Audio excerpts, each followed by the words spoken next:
قال: التعدد الزوجية. يا صديقي، يا من تشتاق إلى زوجة الثانية، تزوج، لا تحرم نفسك من متع الحياة. أنت لم تحيا في هذه الدنيا إلا مرة واحدة، فطالما أنك تعلم أن الدنيا ثانية فتوكل على الله وتزوج الثانية. فإذا كنت ناويا وآزما على هذا الموضوع فلا تتردد، فالتردد مقبرة الفرص. فلا سبيل لإقناع المرأة بزوجة الثانية حتى ولو كانت صحابية. هناك من النساء من تتمنى لزوجها أن يموت ولا يتزوج عليها. دخل رجل على زوجته وقال لها: إن الأمير أمر أن يتزوج كل رجل على زوجته بزوجة الثانية، ومن لم يتزوج عليها بزوجة الثانية فسوف تعطى رقبته. فنظرت إليه نظرة فاحشة مدققة مؤبرة وقالت له: يا حبيبي، هنيئا لك الشهادة.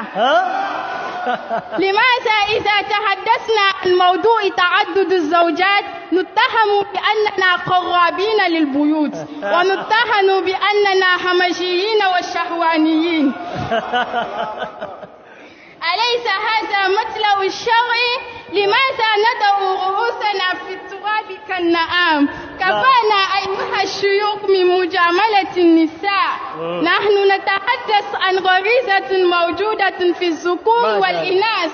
ما جاء الناس وما ابتلعت الدنيا بالبشر إلا من خلال هذا الموضوع. خلقكم من نفس واحدة وخلق منها زوجها وبث منهما رجالا كثيرا ونساء.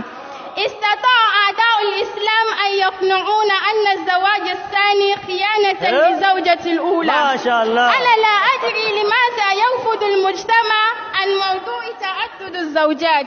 التعدد من شرع الله أنزله الله سبحانه وتعالى في كتابه من فوق 7 سماوات. فانكحوا ما طاب لكم من النساء مثنى وثلاث ورباع، وإن خفتم ألا تعدلوا فواحدة. ونحن مع تعدد الزوجات ولسنا مع تعدد الأشقات.